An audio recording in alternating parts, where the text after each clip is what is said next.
Hey there, welcome to the Awakening Report. I'm your host, Doug Hamp.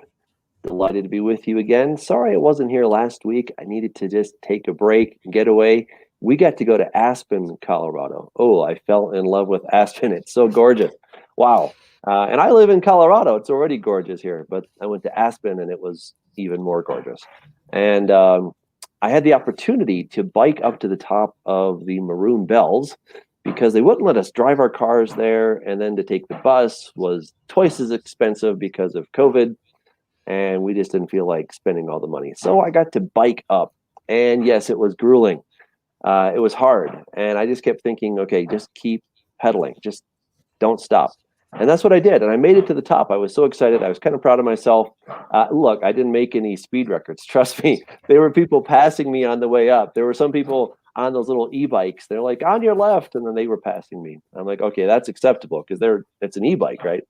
Then I had people just are bikers, like really good at this. And they passed me. And I thought, okay, it doesn't matter. Some people are just, professionals. Some people have e-bikes. Just keep at it. And what an incredible lesson for life, right? There's so many opportunities out there. And sometimes it's hard to do something. But if you just keep at it, just keep going, that's how you get to the top. You don't have to be the first guy there. You don't have to be the fastest. You don't have to be professional. Just keep going. And so it was great. And I got to the top. Yes, I was tired, but what a view. It was beautiful. If you kind of look up the Maroon Bells, they are kind of the iconic classic thing in Colorado. Just absolutely beautiful. So I hope that's a bit of encouragement to you guys. God is good. He really is. He's good, and he's good all the time. So I'm excited because I have a special guest. I've got David Wilber on, and he wrote the book, dun, dun, dun, Is God a Misogynist? And we're asking the question, does God hate women? Now, this should seem like a no-brainer. Of course he doesn't hate women, but there are some people that think that he does hate women. And I can understand there are parts in the Bible that if you read them in the right lens and the right mind frame, you might think, yeah, God hates women. He's a misogynist. He's so terrible.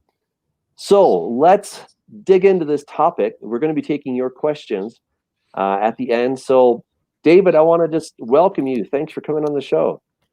Hi, thanks, Doug. Thanks for having me on. It's a real honor to be with you. Yeah. Now you work with 119 Ministries, is that right? Yeah, that's right. I'm on staff there as a teacher and a researcher. So I work with them full time, and it's a real blessing to be part of the team there. Very cool. Very cool. Well, what inspired you to write this book? I mean, this isn't your typical topic, right? Not exactly an easy topic, but I think it's a very relevant topic. So what spurred you to write that? Well, thanks for the question. Yeah, God really put this topic on my heart because, let me just start here. I've always been interested in apologetics, Christian apologetics, defending the faith, answering objections to Christianity from atheists and skeptics. And so I've always been in that arena for as long as I can remember. I started zeroing in on this particular topic because of some acquaintances and friends that I've had that started going down this road. They started getting into feminism, modern secular feminism, and atheism, and they have heard a lot of the criticisms from feminists, criticisms of Christianity from modern secular feminists. And they started going down that road. And in fact, a few of them ended up renouncing their faith over these types of objections. So through my interactions with them, God just really put this topic on my heart. And I started exploring the scriptures in regard to this topic. Okay, what do the scriptures actually teach? Just to give you an example of some of the criticisms that you hear, there's a feminist author, and I quote her extensively throughout my book. I quote her and other feminist authors, but her name is Karen Garst, and she runs the blog The Faithless Feminist. And she has a book called Women vs. Religion. And she says that religions like Christianity are, quote, the last cultural barrier to gender equality. So she says that religions like biblical Christianity, that this is what's holding women back. This is what's subjugating and degrading women. Okay. She further goes on to say that the Bible is, quote, not sacred or the inspired word of a deity because it was written by men who believed women were their property. So this is her view of the scriptures. There's another feminist writer named Taslima Nasreen who writes, quote, if one believes in women's rights, one first has to cast away one's religious identity. All religions are anti-woman. No one can be pro-woman while supporting anti-woman dogmas. And so, of course, by anti-woman dogmas, she means the values and beliefs as expressed in the scriptures. So I started looking into these claims, these objections from these feminist critics, and that's what I deal with in the Bible. They base these beliefs and these objections on what they read in the scriptures, some misunderstood passages, primarily in the Old Testament, but sometimes in, with Paul's letters in the New Testament as well, where they get this idea that that the Bible teaches that women are second-class citizens, that they're little more than property. And that's what I deal with in the book. I don't believe the Bible teaches that, and so that's the case I make. Sections like, women have to be quiet. Women cannot serve in ministry. If a woman is raped and she doesn't scream out, then it's her fault, and then she has to stay married to this guy that raped her. All these kinds of things. If a woman is caught in adultery, then something's supposed to happen to her, but nothing should happen to the guy, right? So these are the kinds of claims that people are bringing, charges they're bringing against the Bible, and I think these are fairly typical. I mean, at least within a certain segment of the population. Some people are just clueless, but I do appreciate at least the fact that they've read the Bible and they're dealing with these. Now, I think they're coming to the wrong conclusion, as of course do you. So how do we help them? I mean, we can just, it's great to write a book, right? And, I'm going to read it, and a few other Christians are going to read it. I hope a lot of Christians read it. But do you think this will actually get to a feminist? Do you think this is actually going to help them to understand the Bible? Or do they just have a hatred against the Bible, and they don't care what you say, they don't care what kind of great evidence you bring or reasoning? It's just they already hate the Bible, and this is a good excuse to hate it.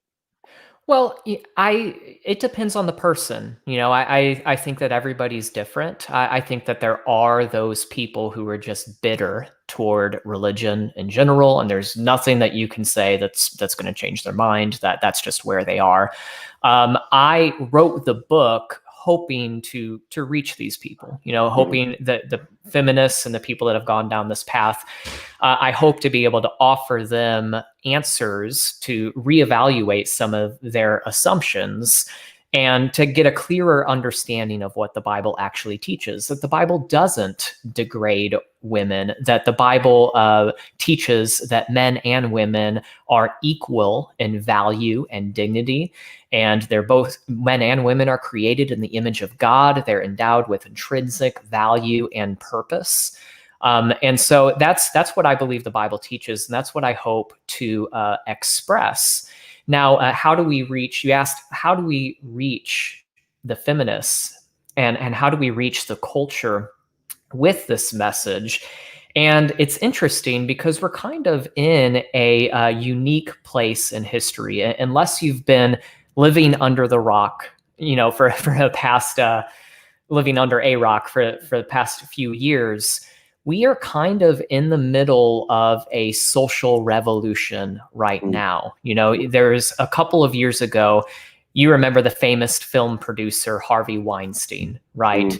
He was exposed as a serial sexual abuser. Over 80 women have made allegations against him, including rape.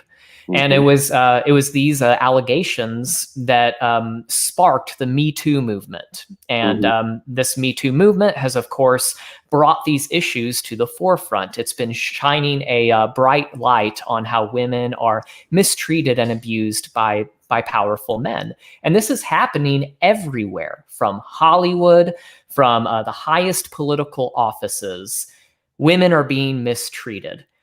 Now, I think that this is a unique time because the light is being shown on this issue. And there's a couple of observations that we can make in light of this place in history that we are. I think the first observation, and this is how I would reach out to people in the culture, because everyone's already thinking about these things. So I would point out that despite all of our social progress in the West, women are still being abused, exploited, and degraded by men. That's obvious.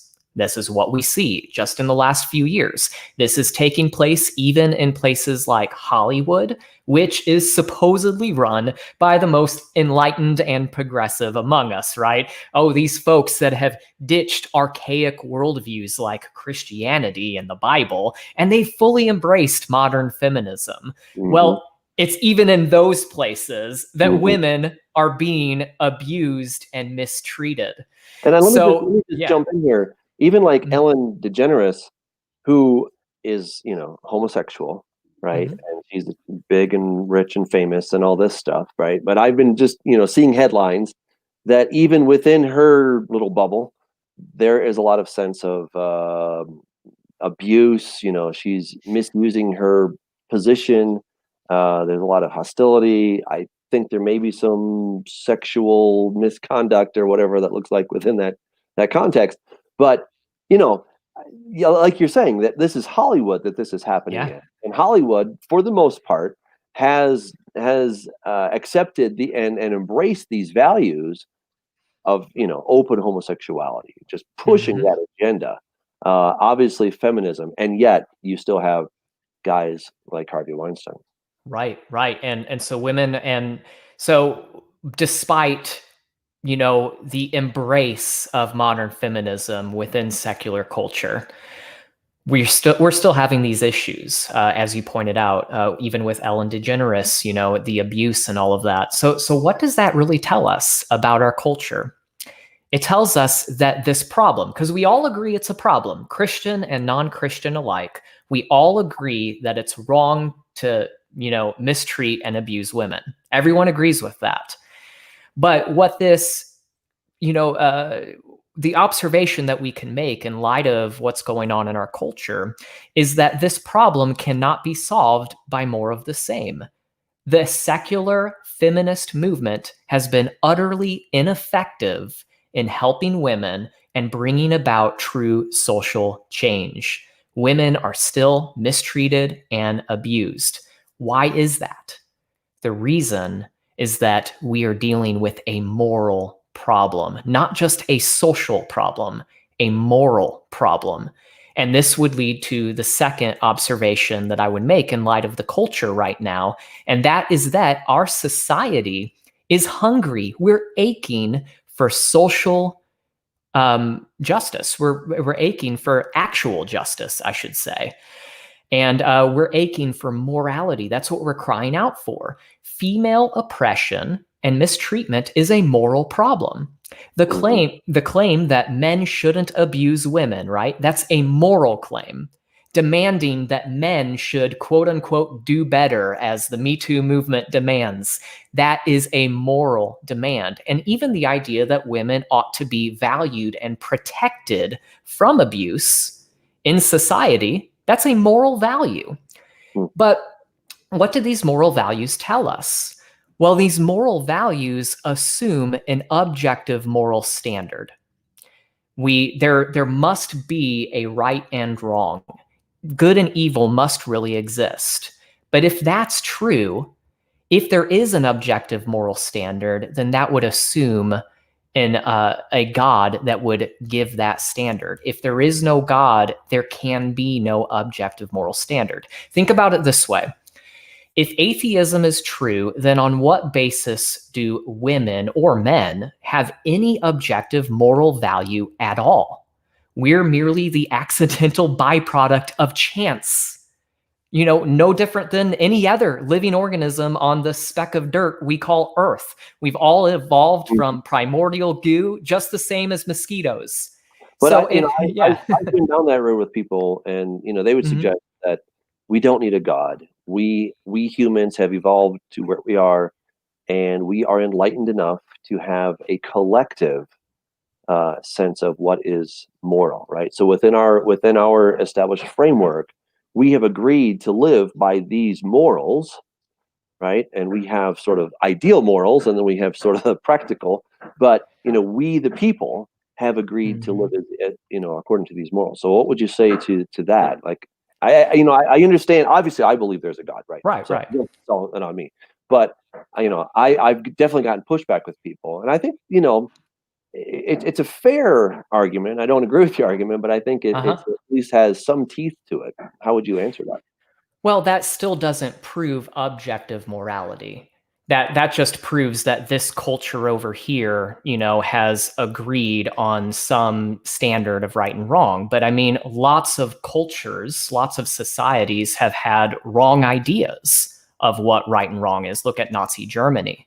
You could just go back in time. And in America, there are a lot of people in American societies who thought slavery was morally acceptable. But now we look back on that and we know that slavery is a moral abomination. What if 100 years from now, America decides actually slavery wasn't that bad?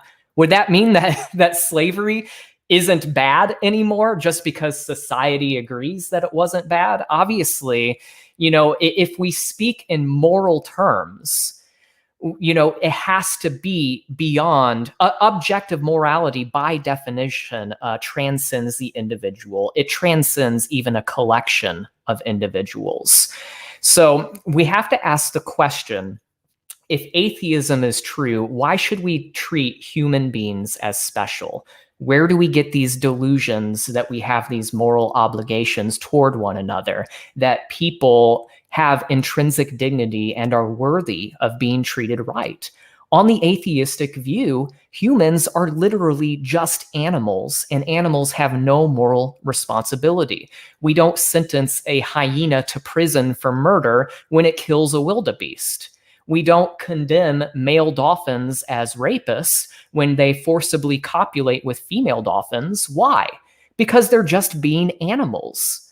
So if humans are animals too, then on what basis can we truly say that men should do better, that men should treat women right, that women should be protected, that they're valuable, that concepts like justice and equality are moral goods? Without God, we really have no objective basis for saying that Harvey Weinstein, Jeffrey Epstein, and all of the rest are really morally wrong. If God doesn't exist, if life came about only by natural causes where the strong overpowers the weak, then it gets even worse. How can we say that crimes like rape are morally wrong? In fact, if that's where we came from, if we came from that, where it's survival of the fittest, where the strong overpowers the weak, then rape is not only morally neutral. Crimes like rape and mistreatment of women, that's not only morally neutral, it's necessary for human survival. That's what the atheistic, naturalistic worldview gets us. There is, in fact, there's a paper written by two evolutionary biologists, Randy Thornhill and Craig Palmer. And what they wrote is that rape actually has an evolutionary basis in humans, that it's not about control or domination, but actually a sexual impulse within men. And what they say is that rape evolved as a reproductive strategy. The title of their paper, I think it came out in like 2000, But the title of the paper was Why Men Rape. And that was their proposal. And basically what they say is that it's necessary for human survival, that it just evolved as a reproductive strategy. And so please burn the paper. Yeah, seriously. Well, Sometimes I mean, people study it just like, yeah, really, you know. But if they put evolution in it, then they'll get grant money, and right. so that's the reason you throw that in there. Yeah, but it just goes to show you that this is, there's no solution to this problem within the evolutionary, naturalistic worldview. So if atheism is true, there's no basis to say that women have moral worth, objective moral worth. There's no basis to say that crimes like rape are morally wrong. We can't say, we can disagree with these things within the atheistic naturalistic worldview, but we have no actual basis for saying that they're wrong. In this paper from Randy Thornhill and Craig Palmer, they don't explain, again, they don't explain why these things are wrong, why we should even care about these things, why humans have moral worth to begin with. But they do give a proposed solution to the problem. And this is what they say. They say, quote, basically what they do is they're recommending a program for young boys, teaching them about how their brains evolved. Listen to what they say, quote, most of all, the program should stress that a man's evolved sexual desires offer him no excuse whatsoever for raping a woman, and that if he understands and resists those desires, he may be able to prevent their manifestation in sexual coercive behavior. So, in other words, what they're saying is that if men understand why their brains evolved to what they are, they might be able to stop themselves from raping. In other words, you are an animal. And if you understand that you are an animal, maybe you'll learn not to live like an animal. That's the solution. Yeah, that's the solution that secularism and atheism gives us. We just maybe we'll learn to control ourselves, and we should learn to control ourselves just because. There's no foundation for any of this. Well, let's jump into the Bible, though. So, I'll play the devil's advocate here. Obviously, I love the Torah, and I think there's great answers for these things. But I want to hear your perspective. So, obviously, a lot of these people claim that rape is endorsed in the Bible. That as long as a man is raping a woman, then it's okay, and then they can never get divorced, and what a terrible deal. So, how would you deal with that? Like, and of course, you do deal with it. So, give us the story on that one. Okay, so really great question, really important scripture, and this one comes up a lot. And there are some difficult passages, which is why I wrote the book, to deal with these difficult passages and explain them. And there are difficult passages like the one you mentioned that do appear on the surface to denigrate women. But I'm just going to take like 1 minute before I get there, because there's a very important foundation that needs to be established. The overall message of the Bible clearly affirms the immense value and personhood of women, which is equal to that of men. And this is made clear in the very beginning of the Bible. In Genesis 1:27, it says, God created man in his own image. In the image of God, he created him. Male and female, he created them.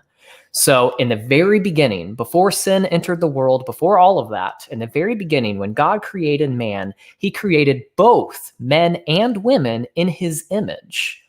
Being created in God's image not only bestows upon humans intrinsic value, but it elects them to represent God's purpose on earth. So what this tells us is that both men and women are equal in dignity and vocation in God's creation and plan. So already we have a major difference between atheism and Christianity. Human moral worth makes sense only within a theistic worldview, a biblical worldview, where the Bible clearly teaches that men and women are equal in moral worth. Regarding Genesis 1, the scholar Dr. Richard Davidson, he writes, "The fundamental equality of man and woman is unhesitatingly proclaimed in the first chapter of the Bible." So feminism doesn't get the credit for the concept that women have equal value. The Bible taught that concept first. Now, that raises the question, if the Bible was hopelessly misogynistic, as feminists claim, why do women share that special status of bearing God's image with men? If the Bible really did teach that women are inferior to men ontologically, wouldn't that be clear in the beginning? Wouldn't women basically be on the same level as animals for men to just dominate? It doesn't teach that. Instead, it teaches that women, just like men, have intrinsic value and purpose. And before I get to, this is made clear, by the way, all the way throughout the Torah, throughout all the way to the New Testament. Even you see hints of it even in the Torah, like the laws. For example, Exodus 20:12 says, "Honor your father and mother." Right? We all know that commandment: honor your father and mother. Well, we kind of take that commandment for granted. Many of us who've grown up in the church, we've heard the passage so many times that we gloss over it. But really think about it. That commandment teaches us that father and mother are equally worthy of honor within the family. This is in direct contrast with the values of other cultures in the ancient Near East when this commandment was given. In the ancient Near East and other cultures, the mother was actually controlled by her son. So already within the Torah, within the Ten Commandments, equality between man and woman is expressed. Also, let me go ahead and, let me go ahead and get to your question, because I know that we're not going to have all the time in the world. I'm really enjoying what you're saying, by the way. So I think it's great. I also wanted to point out in the commandment of the Sabbath, right? God says that you shall rest, and your son and your daughter and your maidservant, right? So Right. it's not like, okay, the men get the day off and all the women folk have to work today, right? I mean, Right. he's like, even your animals, I bet everybody gets the day off, including the women, right? So it's so true. I mean, but this is, of course, the point of Bible stuff is that you have to look closely, right? Right. The first time you read it, you just, you get so much, you skim over things, right? And that's why we spend a lifetime studying the Bible, and we dig into it, and then we study it again, and we dig into the original languages, because there's so much there that the first time you read something, you miss it. Now that happens when you read a novel or something, but after a while, you kind of figured out everything in a novel. But in the Bible, you never get to the bottom of it. That's what's so amazing. Amen. Amen. Yeah, and just to add a couple more things to what you just said, which is a great point. In other, pagan religions, women were not allowed to fully participate in religious activities. Not so in the Torah. In the Torah, women were given Sabbath rest, as you mentioned. They were allowed to fully participate in the temple services. They could participate in the worship services at the temple. They were allowed to celebrate the feast days, fully. They were given, they were given the same equal moral responsibility as men. They were fully expected to keep the commandments, just as men are expected to keep the commandments. And even punishments were equal. In other ancient Near Eastern law codes, women actually were treated like property. So like in other law codes, like the Middle Assyrian laws, men could decide how to punish their wives if they commit adultery. But in the Torah, sins like adultery are treated as absolutes. It's a sin against God. And so women and men have the same punishment, for that sin. There's no inequality there. Mm-hmm. Mm-hmm. But let's go ahead and look at this passage, one of the biggest objections, as you mentioned earlier, is based on a passage from Deuteronomy 22. Feminists will claim that rape victims were required to marry their rapists. That if a man rapes a woman, then he could just basically buy the woman from he could buy the woman from her father, so the father sells the rape victim to the rapist, and then the rape victim has to be married to a rapist. And so this is understandably a really big problem with feminists and with anyone. I mean, that's very troubling if that's true, but that's not what's going on here. That's not what the passage actually teaches. The basis for this objection is in Deuteronomy 22, 28 through 29. And basically, just to give a really quick summary, it teaches that when a man, quote unquote, seizes a young virgin and has sex with her, he is to pay her father 50 shekels of silver and marry her. He is also never allowed to divorce her. So feminists will claim that this passage is clear proof that the Bible regards women as the property of men, and that, according to feminists, the female victim in this passage is sold to the rapist who violently attacked and degraded her. So how do we address this difficult objection? Well, this is a little bit nuanced, but it's once you see this, it's very clear that something more is going on here. If you go up a little bit further in the passage, you see that the passage in question is preceded by legislation in verses 25 through 27 that clearly do address rape. So rape is definitely addressed in 25 through 27. And since you have it up on the screen, I'll just read it real quick. But if a man finds a betrothed young woman in the countryside, and the man forces her and lies with her, then only the man who lay with her shall die. So only the man shall die. But you shall do nothing to the young woman. There is in the young woman no sin deserving of death. For just as when a man rises against his neighbor and kills him, even so is this matter.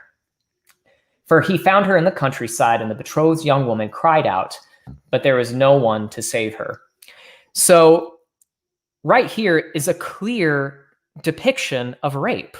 According to verses 25 through 27, if a man seizes, and that word there is chazak, if he seizes a woman in an open field, the Torah demands that the man be put to death. But the young woman is presumed innocent in this case, because nobody heard her cries for help. So what's interesting about this passage, and keep in mind, this passage appears directly before the passage in question, is that this passage uses a different Hebrew word for seizes than is used in verse 28. The verb chazak has a basic meaning of to be strong, and it can refer to, the scholar Katie McCoy says, quote, it can refer to, quote, the violent overpowering of another, and in the context of this text, clearly denotes rape. So there's no question that we're dealing with rape in verses 25 through 27. So what do we learn from this passage immediately preceding the verses in question? We learn that the Bible regards rape as a horrific and violent act, and it's even comparable to murder. Because the verse in 26, it says, for this case is like that of a man attacking and murdering his neighbor. So the Bible teaches that rape is comparable to murder, and that the man should be put to death for it. The woman in this scenario is portrayed as a victim who is worthy of justice. She's a victim worthy of justice. She's not the property of men. And by the way, this is unlike other ancient law codes in the middle, like the Middle Assyrian laws, for example, which actually called for retaliatory rape upon an assailant's wife. So if a married man raped a woman, then that man's wife would have to be taken and raped in the Middle Assyrian laws. So you kind of have, innocent people suffering for the crimes of others. Not so in the Torah. The Torah upholds actual justice.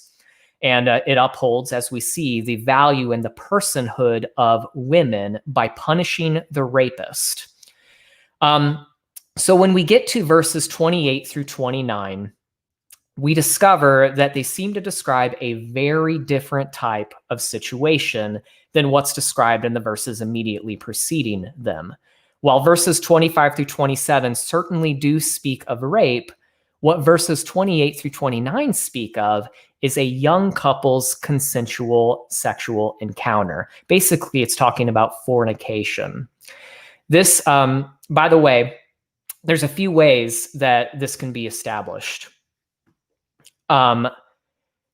As I already mentioned, the Hebrew word for seizes is different in this passage than it is in the passage immediately preceding it.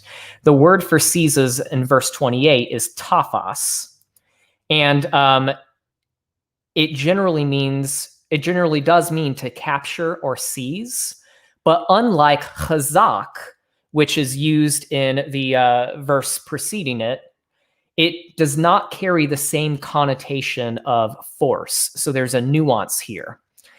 In fact, when rape is described later in the Hebrew scriptures and later stories where rape is depicted again, chazak, not taphas, is the word that is used. And you can see this in Judges 19, as well as 2 Samuel 13, when rape is described in those cases. Chazak is used, not taphas. So the question, and it's a very reasonable question, if the biblical author intended to describe rape in verses 28 through 29, if that's what he was talking about, wouldn't it be reasonable to think that he would use the word chazak as he does in the verses immediately preceding it? But he doesn't. In addition to not carrying the same connotation of force, the term taphas is used in metaphors that speak of things like God capturing the heart of Israel. And we see this in Ezekiel 14:5. So the use of this word in nonviolent metaphors, like capturing the heart, is actually led many scholars to believe that the man in Deuteronomy 22:28, he doesn't seize the woman in a forceful way. He doesn't seize her physically, but he seizes her heart. He seizes her emotionally. He captures her heart. And that is what is being described in verses 28 through 29. This is describing a consensual sexual encounter with a young couple. And this is made all the more clear when you look at the parallel passage in Exodus 22, verses 16 through 17. This passage in Exodus, it describes the exact same situation as what we read in Deuteronomy 22, 28 through 29. This is what it says in Exodus. And if you want to pull it up, or do you have it up? Exodus 22, 16 through 17. Okay, I got my numbers mixed up. There we go. No problem. There we go. All right, got it. All right, I'll read it on yours. It says, if a man entices, other translations say seduces. If a man entices a virgin who is not betrothed and lies with her, he shall surely pay the bride price for her to be his wife. If her father utterly refuses to give her to him, he shall pay money according to the bride price for virgins. So what Deuteronomy is doing is it's elaborating on this legislation in Exodus. And remarkably, rather than the word seizes, which is what Deuteronomy uses in most translations, the Exodus passage uses the verb patah, the Hebrew verb patah, which means seduces. Okay? So in light of this parallel legislation in Exodus, it's likely that the section in Deuteronomy does not deal with rape, but with seduction. The young man seduced, the young woman into engaging in a consensual sexual encounter. And that is what is being described. So in light of that, so it's not rape, all right?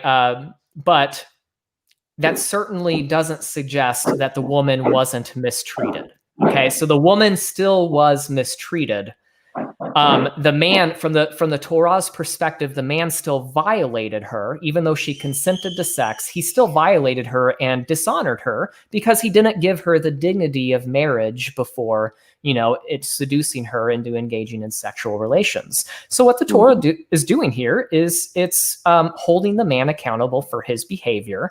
It's, making sure that he's responsible for his actions, and it's giving instructions on how to handle this situation to restore honor to the young woman, to make sure that she is protected. And that's all this is saying. It's not saying that a rape victim must marry her rapist. It's saying that if a man seduces a young woman into engaging in consensual sex, then the man must be held responsible, and he must treat that woman with honor and dignity like she deserves. And you can't throw her away at some later time. Right. Like, I'm done with you. It's like, no, you didn't do it within the proper channel. You did it. It's acceptable, but it's not the best way to go. So now you have to give that consequence, right? And what do you think about Dinah and Shechem? Because I think that is one of those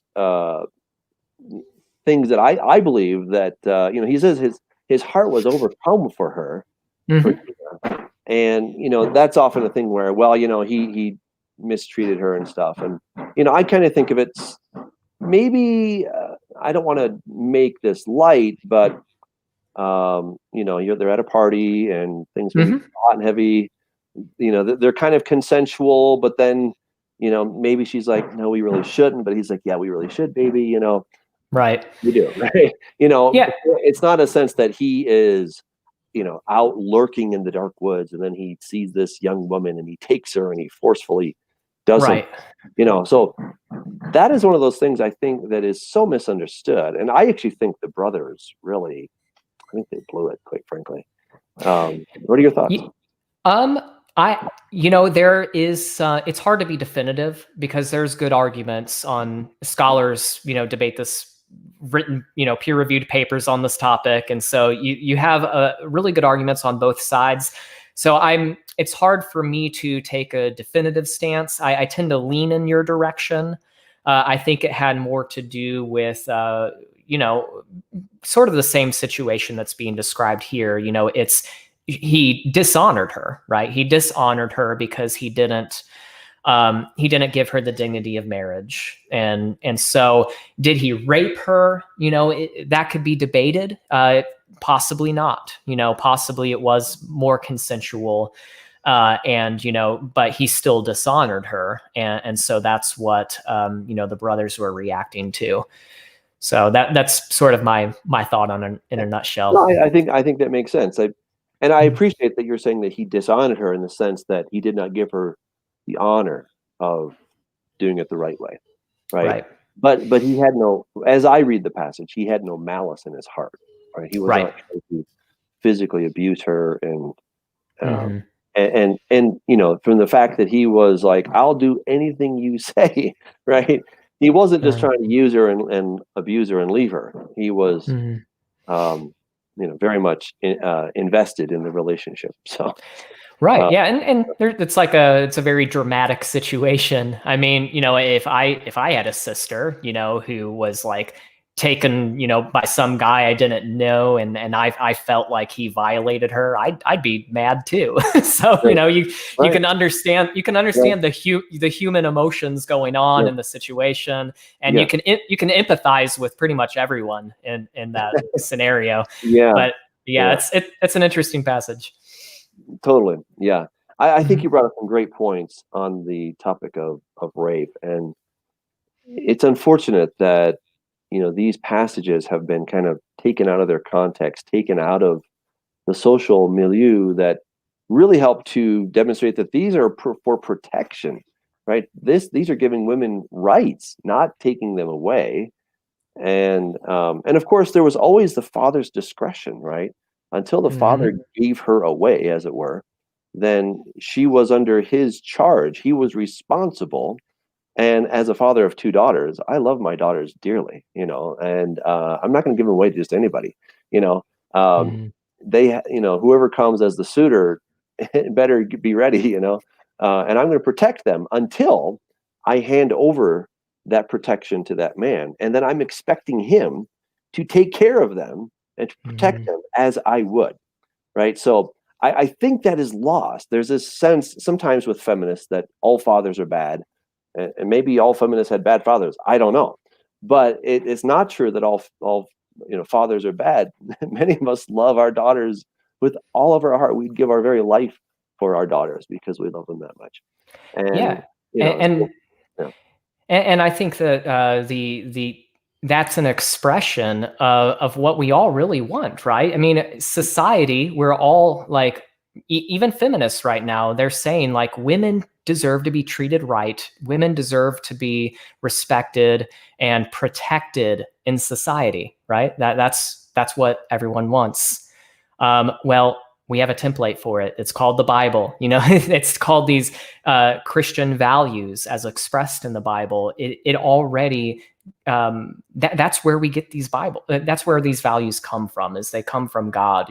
Because objective morality, objective right and wrong does exist, which entails that God exists, and so these values come from Him. hmm And we all intuitively realize this, and it's yeah, just taking that step of asking the question, like, oh, okay, why are these things right or wrong? Like, why are these things good values? Maybe I should look at the source of where hmm these values originate. yeah. We're almost out of time, which is crazy. But Oh, wow. before we get to the end, I really am curious about your thoughts on the test of virginity, because that's again one of those that is like a lightning rod. And Right. so, if you can in 10 minutes or so, kind of give us the lowdown on that. Well, oh man, yeah, there's a lot to unpack. I have an entire chapter on this, so I will do my best. But the thing about this passage, there's a lot of misunderstanding here. It's describing a hypothetical situation. So this is it's what's called case law, right? It's, if this happens, here is what you do. And so just to kind of give a summary, basically, if a man goes around his community, and he's a newlywed man, and he goes around his community and he's telling everybody that his wife was not a virgin when they got married, then the parents of the young woman can basically take the matter to court. They can press charges against the man for spreading that rumor, because it dishonors the young woman in the community.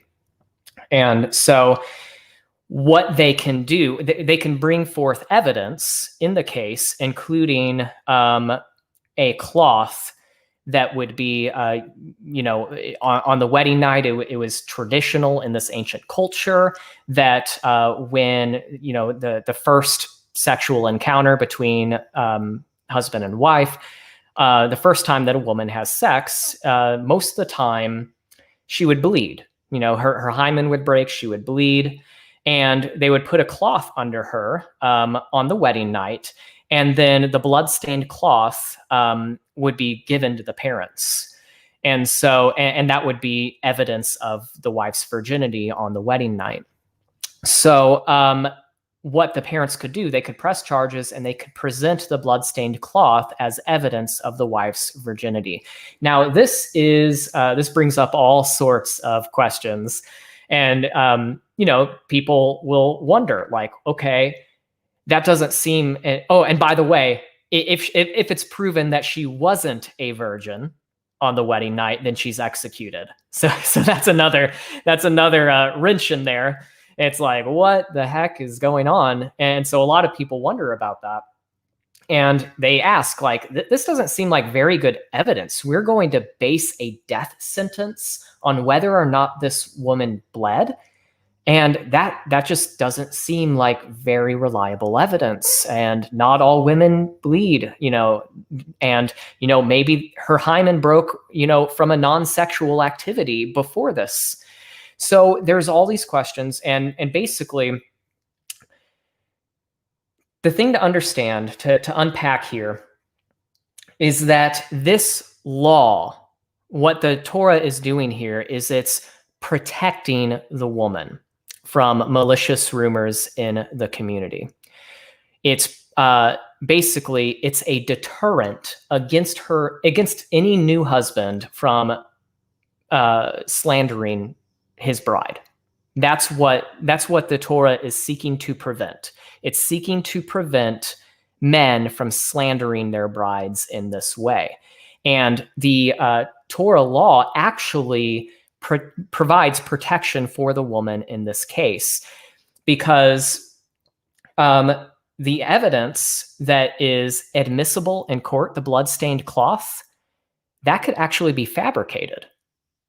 And that's actually a point that a lot of scholars bring up, is that any man who would be dumb enough to slander his bride in the community and say that she wasn't a virgin, that any man who would be dumb enough, he is surely going to lose, because the evidence that is allowed in court pretty much guarantees that he's going to lose, because even if the woman didn't bleed on the wedding night, the parents could find some blood and fabricate the evidence, and it's still admissible in court.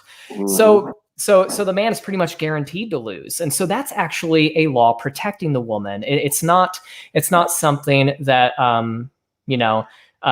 condemns her to death on the basis of really shaky evidence. And there's a lot more. Get the book. I have a chapter on it. So yeah, in fact, I want to encourage people to get this. Where can people get Is God a Misogynist? Where you can you can get it. I have a website, isgodamisogynist.com. You can find it there, and it's on Amazon, so you can search for it on Amazon. If you can go to my website. I have links to it on my website, davidwilber.com.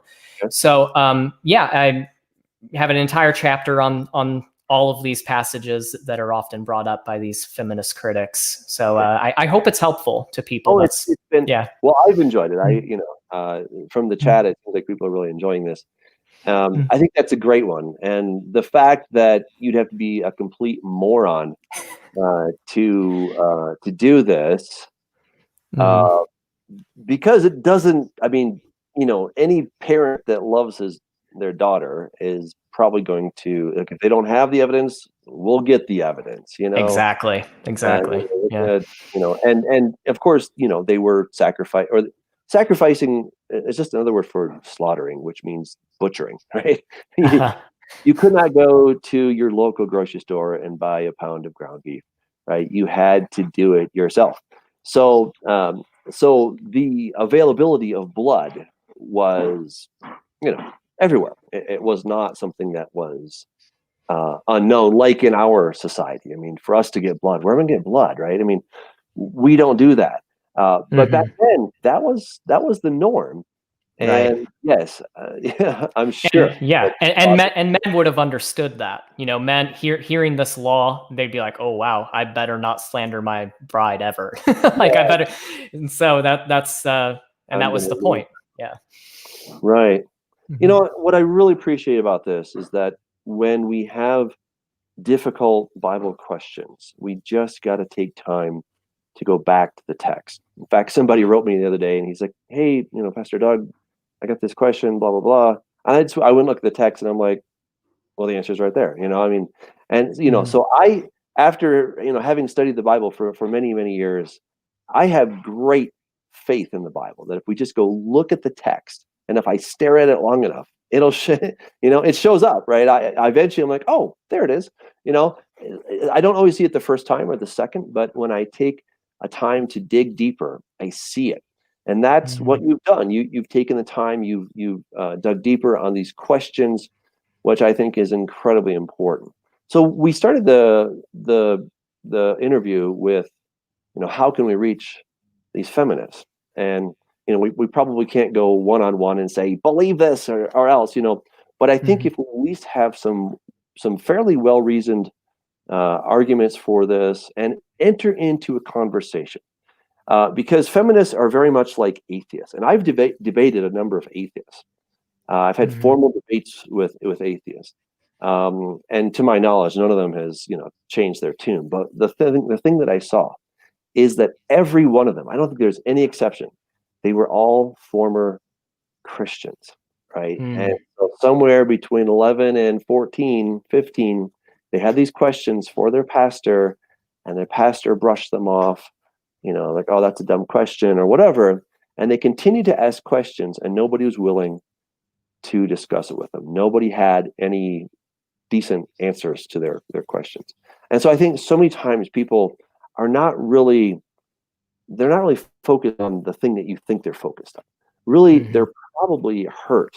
They're wounded from something. And so feminism or atheism is a reaction to that, and after a while, it's hard to bring them back. God can do anything, of course, but it is hard because they've really invested a lot into that position, but they've been hurt.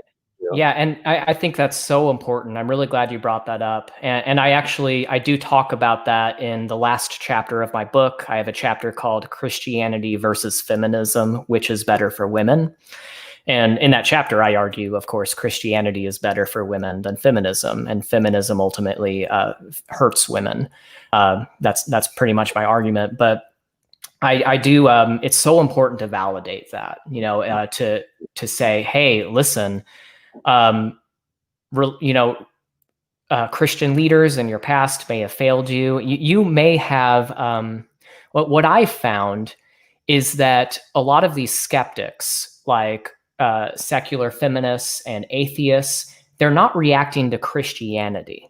They're not reacting to the Bible. They're reacting to a distorted form of Christianity. So they see how the Bible has been abused by false teachers, by people, by men too, who have used the Bible, misused the Bible to justify, treating women bad or something like that, to justify things like polygamy and things like that. And so they misuse the Bible, and which, by the way, I have a whole chapter on polygamy. The Bible does not endorse polygamy. Good. All right. Good. A lot of these feminists and secular critics, they're reacting to a distortion of Christianity, and so people need to be taught what Christianity and what the Bible actually teaches. And when they hear the truth, then that's going to resonate with them, because of course it's the truth, and the truth can only do one thing, which is set you free. Amen. We have a couple questions. The first one is from Ruth. She asked if she could ask it in Spanish.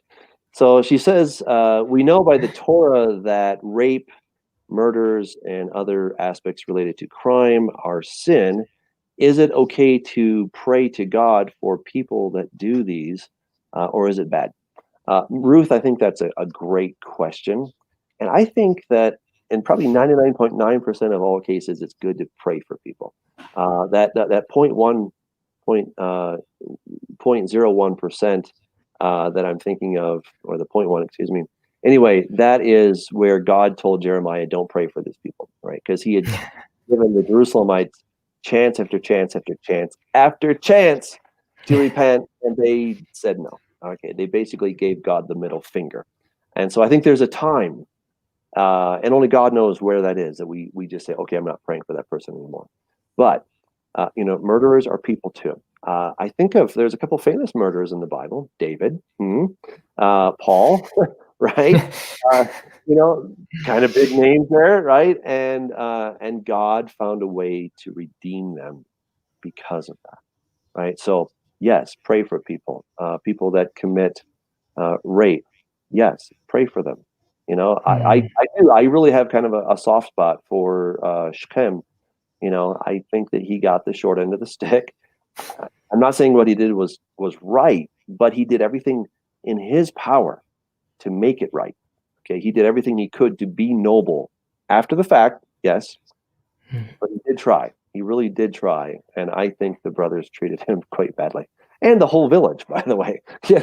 So Yeah, so pray for people, because God does not rejoice in the death of the wicked. He wants to see us restored. Amen. So yeah, fantastic. Let's see, a couple more questions. I just want to make sure I get to them. Here's a question. This is from Gary Allen. So when David's son raped Tamar, he should have been executed. What are your thoughts on that? Good question. I mean, yeah.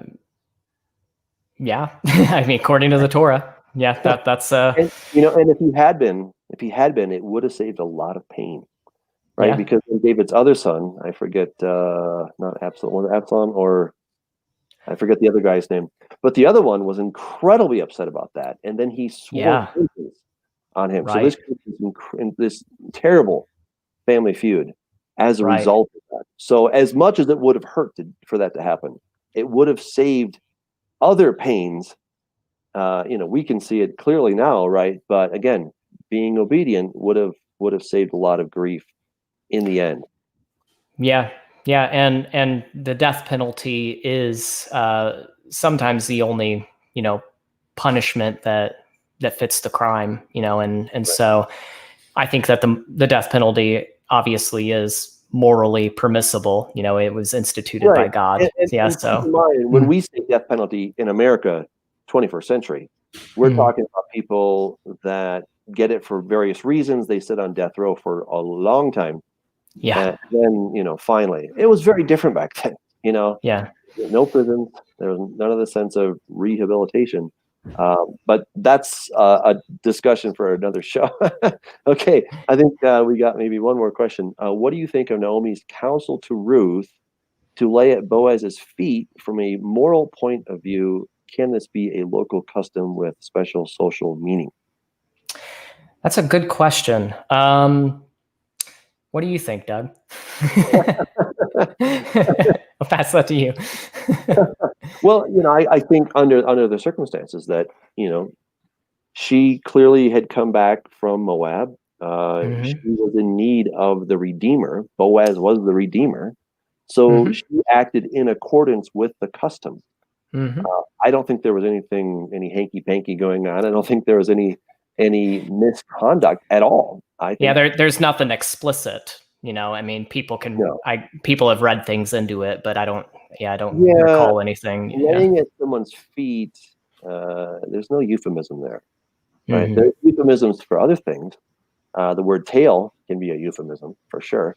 But there was no tail in the text, right? So I don't see anything other than what is in the text. I think, he was surprised. Who are you, right? Right. So here he is. He's sleeping on all these sheaves, all these bound things of wheat, or not wheat, but the other ones, the barley, right? And keeping robbers away. And then she comes and lies down. It's dark out. She lies down at his feet. Yeah, that's what I read into it. So I don't think there's anything else. I guess that's just how men and women today we meet on Facebook, men and women, that they, the barley sheaves. But yeah, that was the social gathering place. Fantastic. Well, David, thank you so much for coming on. Again, I want to encourage people, check out the book, go get it. You go to davidwilber.com and get the book. So talk about it. There's always great answers in the Bible. So thanks again, everybody. Thank you for tuning in, and we'll see you.